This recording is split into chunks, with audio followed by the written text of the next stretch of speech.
Kirje roomalaisille. 1. luku. Alkutervehdys. Paavali, Kristuksen Jeesuksen palvelija, kutsuttu apostoliksi ja valittu julistamaan Jumalan evankeliumia, tervehtii kaikkia Roomassa olevia Jumalalle rakkaita ja hänen kutsumiaan pyhiä. Julistamani evankeliumi, jonka Jumala on profeettojensa suulla edeltäpäin luvannut pyhissä kirjoituksissa, on sanoma hänen pojastaan. Inhimillisen syntyperänsä puolelta hän oli Daavidin jälkeläinen. Pyhyyden hengen puolelta hän oli Jumalan poika, jolla on valta, ylösnousemuksessa tähän asemaan asetettu. Hän on Jeesus Kristus, meidän Herramme, ja häneltä minä olen saanut armon ja apostolin viran, jotta hänen nimensä kunniaksi johtaisin ihmisiä kaikista kansoista uskon kuuliaisuuteen.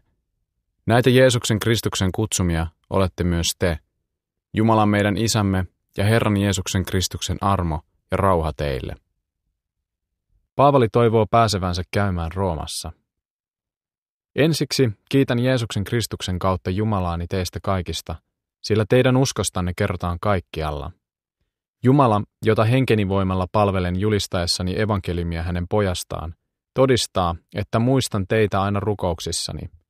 Alati rukoilen, että vihdoin saisin tulla teidän luoksenne, jos se on Jumalan tahto. Kaipaan päästä tapaamaan teitä, jotta voisin antaa teille jonkin hengellisen lahjan ja näin vahvistaa teitä. Tai paremminkin, jotta puolin ja toisin saisimme rohkaisua yhteisestä uskostamme. Teidän on syytä tietää, veljet, että olen monta kertaa suunnitellut matkaa luoksenne, mutta tähän saakka minulle on aina tullut jokin este. Tahtoisin korjata satoa myös teidän luonanne, niin kuin olen korjannut muidenkin kansojen parissa.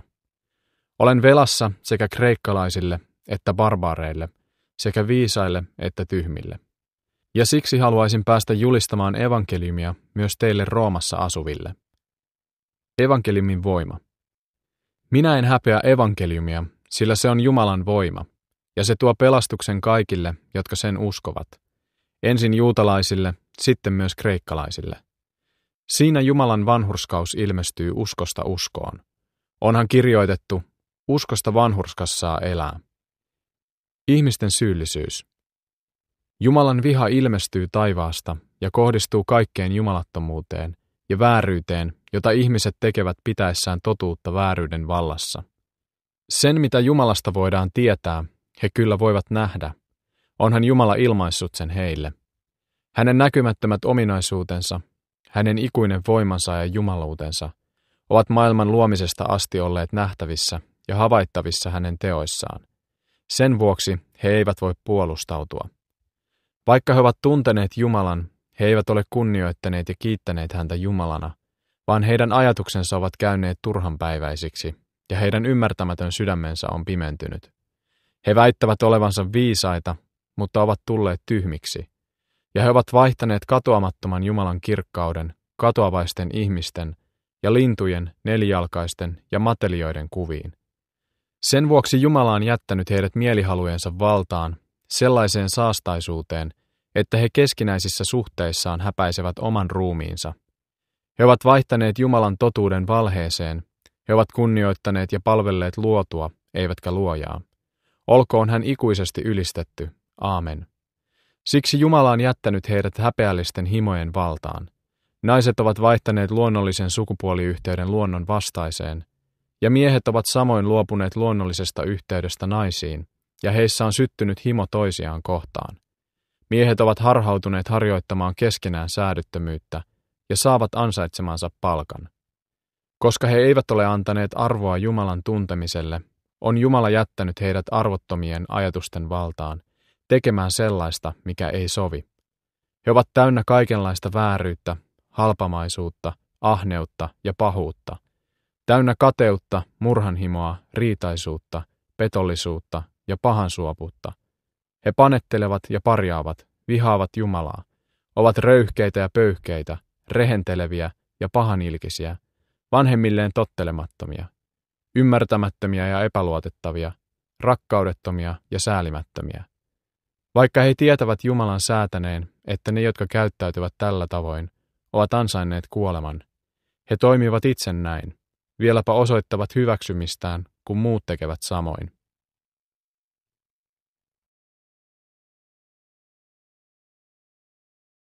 Toinen luku. Jumalan tuomio on oikeudenmukainen. Sen tähden et voi mitenkään puolustautua, ihmisparka, sinä, joka tuomitset muita, kuka sitten oletkin. Tuomitessasi toisen, julistat tuomion myös itsellesi, koska sinä toisen tuomitsija teet itse samoja tekoja. Me tiedämme, että Jumala on oikeassa tuomitessaan ne, jotka tekevät tällaista. Kuvitteletko sinä välttäväsi Jumalan tuomion, kun teet itse sellaista, mistä tuomitset muita? Halveksitko sinä Jumalan suurta hyvyyttä, kärsivällisyyttä ja pitkämielisyyttä? Etkö ymmärrä, että Jumalan hyvyys johtaa sinut kääntymiseen? Mutta sinä olet kova, etkä sisimmässäsi tahdo kääntyä.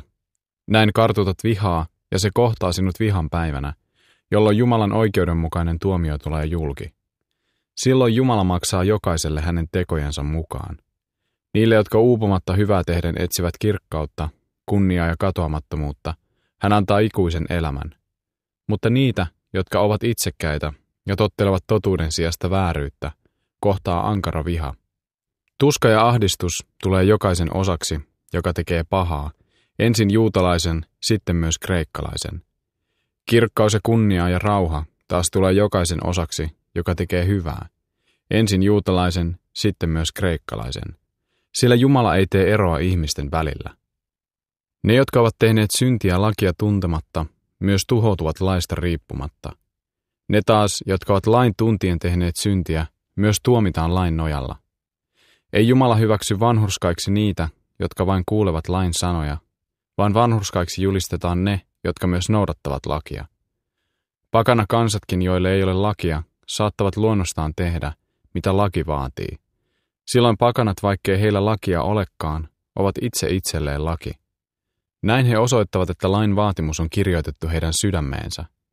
Siitä todistaa heidän omatuntonsakin, kun heidän ajatuksensa syyttävät tai myös puolustavat heitä. Tämä tulee näkyviin sinä päivänä, jona Jumala minun julistamani evankeliumin mukaisesti tuo ihmisten sisimmätkin salaisuudet Kristuksen Jeesuksen tuomittaviksi. Juutalaiset ja laki. Kuinka siis on? Sinä sanot itseäsi juutalaiseksi, sinä luotat lakiin ja ylpeilet Jumalastasi. Laista sinä opit tuntemaan hänen tahtonsa ja erottamaan sen, mikä on tärkeää. Sinä uskot olevasi sokeiden opastaja ja pimeydessä elävien valo, ymmärtämättömien kasvattaja ja kokemattomien opettaja, kun sinulla on tieto ja totuus hallussasi lakiin kirjoitettuna. Kun siis opetat muita, etkö opetakaan itseäsi? Varastatko itse, vaikka julistat, ettei saa varastaa? Teetkö itse aviorikoksen, vaikka kiellät muita tekemästä? Anastatko itsellesi temppelien aarteita, vaikka inhoat epäjumalia? Kuinka sinä, joka ylpeilet laista, häpäiset Jumalaa rikkomalla lakia? On kirjoitettu, teidän vuoksenne pakanakansat pilkkaavat Jumalan nimeä. Ympärileikkaus on kyllä hyödyksi, jos noudatat lakia. Mutta jos olet lain rikkoja, ympärileikkauksesi on mitätön. Jos ympärileikkaamaton noudattaa lainsäännöksiä, eikö häntä silloin tule pitää ympärileikattuna? Ulkonaisesti ympärileikkaamaton, joka noudattaa lain käskyjä, on tuomitseva sinut, joka lain kirjaimesta ja ympärileikkauksesta huolimatta rikot lakia. Oikea juutalainen ei ole se, joka on juutalainen ulkonaisesti, eikä oikea ympärileikkaus ole se, joka on ulkonaisesti näkyvänä ruumiissa. Oikea juutalainen on se, joka on juutalainen sisimmässään, ja oikea ympärileikkaus on sydämen ympärileikkaus, jota ei saa aikaan laki, vaan henki. Tällainen juutalainen saa kiitoksen Jumalalta, ei ihmisiltä.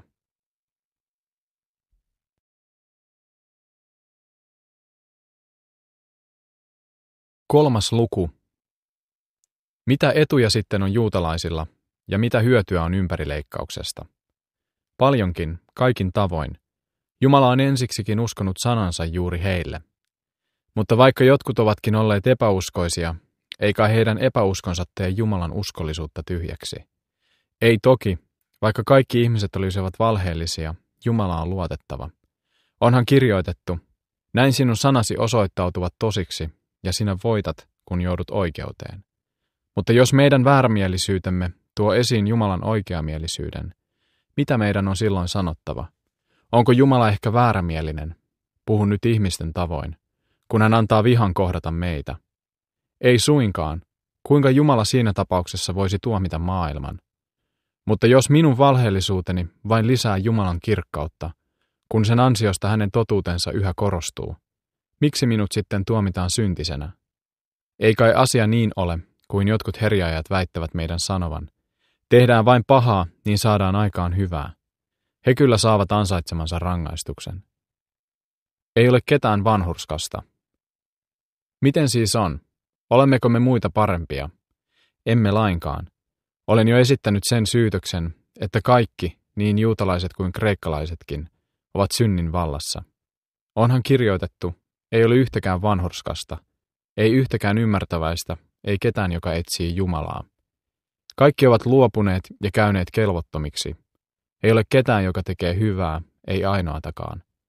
Heidän kurkkunsa on avoin hauta, heidän kielensä puhuu petollisesti, huultensa takana heillä on kyykäärmeen myrkkyä. Heidän suunsa on täynnä katkeria kirouksia. Nopein jaloin he rientävät vuodattamaan verta. Tuhoa ja kurjuutta he jättävät jälkeensä.